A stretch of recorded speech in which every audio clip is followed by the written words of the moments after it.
For over 4,500 years, the pyramids of Egypt have stood as icons of human ingenuity, shrouded in mystery and speculation. Rising up from the sands of Giza, they are some of the most mesmerizing structures ever created, monuments of stone that whisper of ancient secrets. But for centuries, one question in particular has puzzled historians, archaeologists, and conspiracy theorists alike. Who really built the pyramids? There is no shortage of wild theories. Perhaps you've heard the claims that aliens must have constructed the pyramids, because surely ancient humans couldn't have managed such a feat without extraterrestrial help. Or maybe you've seen depictions of enslaved masses toiling under the blazing sun, whipped into submission by their pharaoh's overseers. But how much of this is true, and how much of it is myth? Let's travel back to ancient Egypt, to around 2550 BCE, during the reign of Pharaoh Khufu of the 4th dynasty. This was a period of immense ambition and unimaginable wealth. Khufu, like many Egyptian rulers, viewed his death not as an end, but as a transformation into the afterlife. He believed the enormous Great Pyramid would serve as his eternal tomb, a bridge between the mortal world and the divine. Now, constructing such colossal monuments wasn't just a vanity project. To ancient Egyptians, it was their way of honoring their gods and ensuring their rulers' divine legacy. But the mystery lies in how it was achieved and by whom. For a long time, Hollywood and even some outdated texts painted a grim image of hordes of Hebrew slaves constructing the pyramids. However, there's no historical evidence to support this. In fact, archaeological discoveries have proven this idea to be little more than a myth. What we do know comes from decades of excavation and study around the Giza Plateau, where ancient builders left behind clues to their remarkable lives.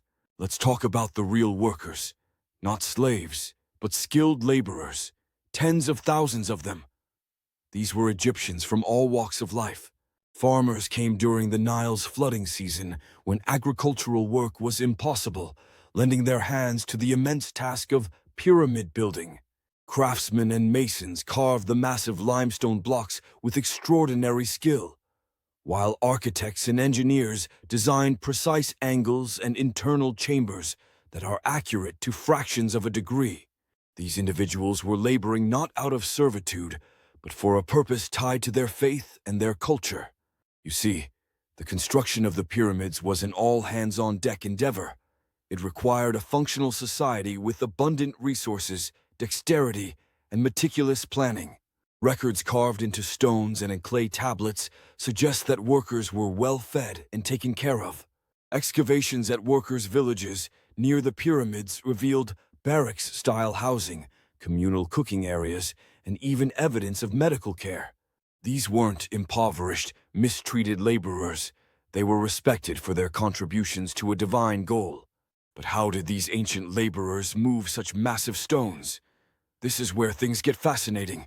Contrary to popular belief, the ancient Egyptians didn't have modern machinery, but that they did have something just as powerful: innovation. Recent studies show that workers likely transported the massive limestone blocks and granite slabs using wooden sleds and a clever trick. They poured water onto the sand in front of the sleds, making the ground slick and reducing friction significantly.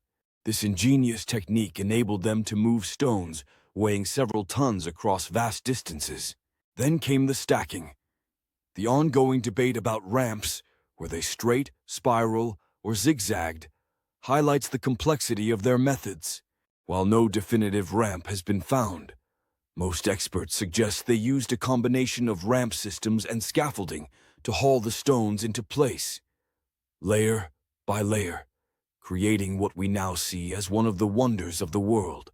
But let's not forget the human side of this story. These workers weren't faceless, nameless crowds. They left traces of their identities, and the tombs of some workers located near the pyramids show that those who labored on these monuments were honored. This wasn't slave labor, it was national pride at work.